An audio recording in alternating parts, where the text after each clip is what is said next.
കെട്ടുചേരികളായി തിരിഞ്ഞുള്ള പൊരിഞ്ഞ യുദ്ധം, അതിർത്തികളെല്ലാം മാറ്റുകളഞ്ഞ് ഒറ്റ പോർക്കളമായി മാറുന്ന ഉലകം, 3 രാജ്യങ്ങളുടെ വലിപ്പത്തിലുള്ള പോരാട്ട ഭൂമി, അധികാരം വെട്ടിപ്പിടിക്കാൻ അത്യാധുനിക ആയുധശേഖരങ്ങളും നിഗൂഢമായ യുദ്ധതന്ത്രങ്ങളുമായി ഇരമ്പിയാർക്കുന്ന വൻപടകൾ. പെരുമ്പറ മുഴക്കങ്ങൾ കൊടുക്കം മെക്സിക്കോ സിറ്റിയിൽ ഇന്നാദ്യ വെടിപൊട്ടും.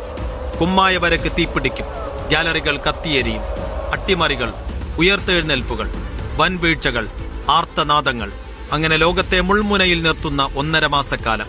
മിശിഹായിലൂടെ അർജന്റീനക്കാരുടെ അധികാര തുടർച്ചയോ, CR7 പോർച്ചുഗീസുകാരുടെ പട്ടാഭിഷേകമോ, നെയ്മറിലൂടെ കാനറുകളുടെ 6ാം ആട്ടമോ, എംബാപ്പയിലൂടെ വീണ്ടും ഫ്രഞ്ച് പടയോട്ടമോ, യമാലിലൂടെ സ്പാനിഷ് തേരോട്ടമോ, ഇംഗ്ലീഷുകാരുടെ അട്ടഹാസമോ, അതോ സാധ്യതകളെയൊക്കെ അസ്ഥാനത്താക്കുന്ന നിഗൂഢ ശക്തികളുടെ കടന്നാക്രമണമോ?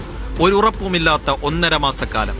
അപകടങ്ങളും ഉപരോധങ്ങളും പതിയിരിക്കുന്ന നോക്കൌട്ട് കടലിടുക്കുകൾ താണ്ടി സൈന്യങ്ങൾ കരുതലോടെ മുന്നോട്ട് നീങ്ങും.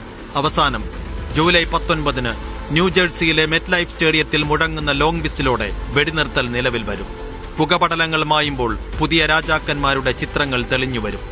ആ അജയ്യ സംഘത്തിന്റെ കയ്യിലേക്ക് ലോകം ഒരു സ്വർണ്ണക്കപ്പ് വെച്ചു നീട്ടും. അതോടെ 4 ആണ്ട് കാത്തിരുന്ന ഫുട്ബോൾ പ്രേമിയുടെ ദാഹം തീരും. മുഴുവൻ കളിയാരാധകർക്കും മീഡിയ വണ്ണിന്റെ ലോകകപ്പ് ആശംസകൾ. World cup desk, media one.